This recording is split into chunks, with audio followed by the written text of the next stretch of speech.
all to the glory of Elohim. Therefore, whether you eat or drink or whatever you do all to the glory of Elohim.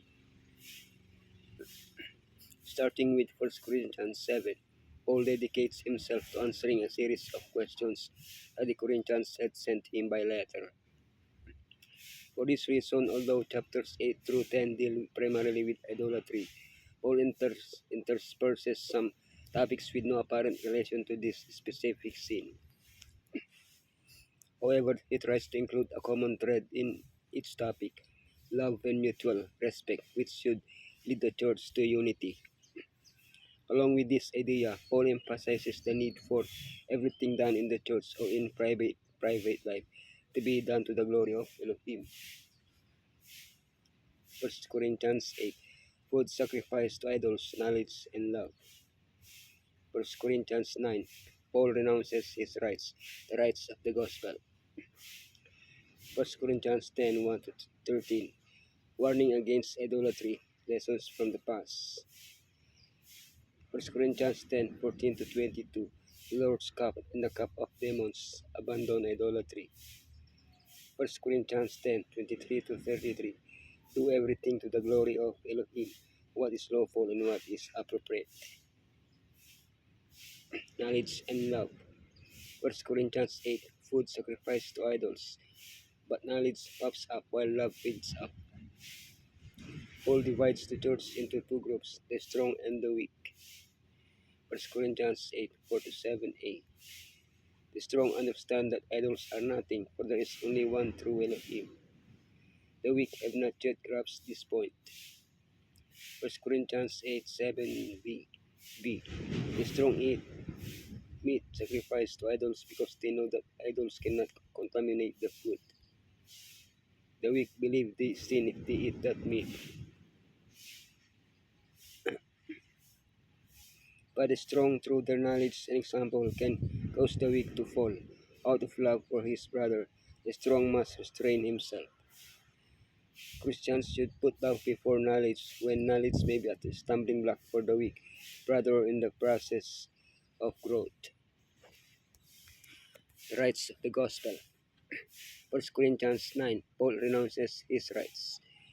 In the same way, the Lord has commanded that those who preach the gospel should receive their living from the gospel. Paul renounced at least 3 rights out of love for the weak. Right to be fed by the congregation. Paul renounces his right as an apostle to be supported by the churches. He ministers to us other apostles did. Right to be accompanied by his wife. The general practice among the apostles was for them to travel with their wives to care for them and assist them in their ministry. This woman, like her husband, would have the right to be supported by the church. Right not to perform common and maintenance work. Paul wants to earn his living to avoid people thinking he wants to take advantage of his audience and to give them a demonstration of selflessness. Although Yeshua made it clear that those who preach the gospel should live from the gospel, both Paul and Barnabas voluntarily renounced this so as not to hinder believers. Lessons from the past. 1 Corinthians 10, 1-13, warning against idolatry. Do not be idolaters, as some of them were, as is written. The people sat down to eat and drink and got up to indulge in revelry. The experience of the Exodus, understood spiritually, is a parallel to our own. The crossing of the sea is like our baptismal covenant. The food and drink they took in the desert is like our participation in the Holy Communion, where we eat and drink spiritually, the body and blood of Yeshua. Beware, despite their experience, the Israelites fell into serious sins, including idolatry and immorality. Let the same thing not happen to us. Hence, the apostle concludes this section with a powerful piece of advice. So if you think you are standing firm, be careful that you don't fall. Abandon idolatry. 1 Corinthians 10, 14-22, the Lord's cup and the cup of demons. Therefore, my dear friends, flee from idolatry. If food sacrificed to idols can be eaten without worry, Why does Paul seem to advise against it in 1 Corinthians 10:20? It's one thing to eat meat at home without any guilt, and quite another to do so during a public celebration where idols are being worshipped. By participating in such celebrations, the believer renounces their faith and accepts idol worship. By partaking of the Holy Communion, we become part of the body of Messiah, the Church. Whereas by partaking of idolatrous ceremonies, we take part with the demons. We cannot take the cup of Holy Communion, praising Yeshua, and at the same time take from the cup that praises demons. What is lawful and what is appropriate.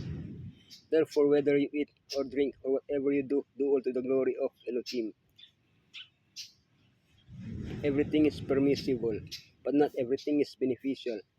Two concrete examples. The butcher's shop sold both food sacrificed to idols and food that had not been sacrificed. The believer was not to ask about its origin so as not to give the impression that he considered it unlawful to eat that kind of meat.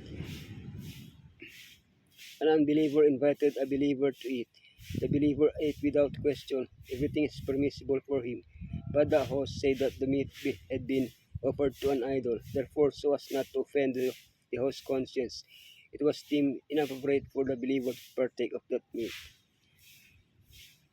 The basic principles behind these instructions are also to praise Elohim in everything and to seek the benefit of others.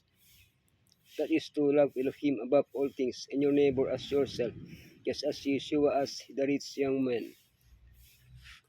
The apostle adjured the Corinthians that let him that thinketh he standeth take heed lest he fall. Should they become boastful and self-confident, neglecting to watch and pray, they would fall into grievous sin, calling down upon themselves the wrath of Elohim. Paul urged his brethren to ask themselves what influence their words and deeds would have upon others, and to do nothing, however innocent in itself, that would seem to sanction idolatry or offend the scruples of those who might be weak in the faith. Whether therefore ye eat or drink or whatsoever ye do all to the glory of Elohim. Give none offense, neither to the Jews, nor to the Gentiles, nor to the church of Elohim.